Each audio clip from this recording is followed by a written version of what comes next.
Jeff Piecoro joins us now, a little sports talk. And some mind-blowing numbers to throw out here right now.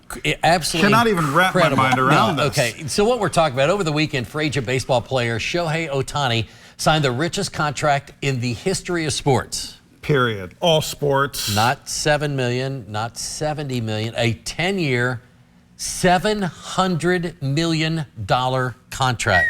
That means, if you break it down, $70 million a year. That's more than the entire payroll for 8 major league teams: the Oakland A's, Baltimore, Pittsburgh, Cincinnati, Milwaukee, Miami, Kansas City, and Cleveland.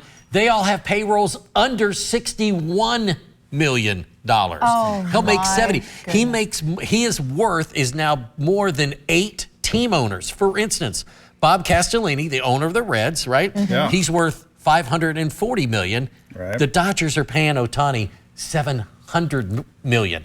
He's a 2-time AL MVP. This past season was his 2nd unanimous award. When healthy pitching, he's arguably the best pitcher, and his numbers offensively, they speak for himself. In 6 MLB seasons, with the Angels, he has 171 home runs, 437 RBI, and a 274 average. So that works out to about 40 homers a year, 101 RBI. His pitching stats, he's 38-19 with a 3 ERA, a 1.08 WHIP in just 86 starts. So it's just incredible what this guy's done. He's the modern day Babe Ruth. Babe Ruth was a pitcher when he was with Boston, traded to the Yankees, and they made him just a hitter.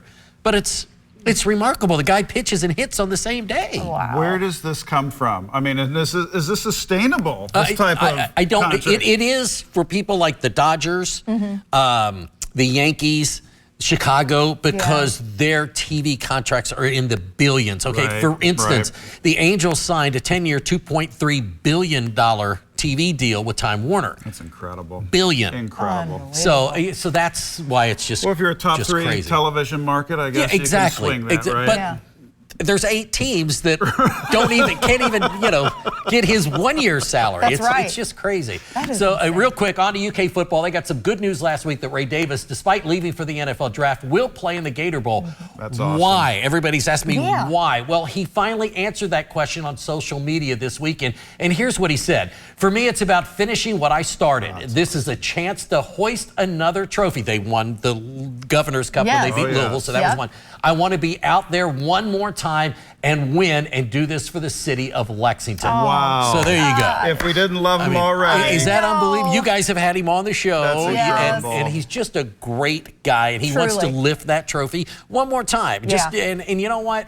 There should be more guys like that. Juton McClain is going to play. There's some other players that are leaving. They're going to play as well. So that bodes well. Clemson, on the other hand, they have 8 starters that are not playing in the bowl game that have said we're going on to the NFL. So they're not playing. So 8 guys down for Clemson in this game. I love Ray's backstory too. I mean, how many of us can say, when I was 6, I had a dream, and how many people can also say, when I was 10, 11, 12, 13, I lived on my own, basically in and out of foster care, under a railroad track, things like that. This guy is just, and then let his siblings go live with their grandmother, and he stayed on his own by himself.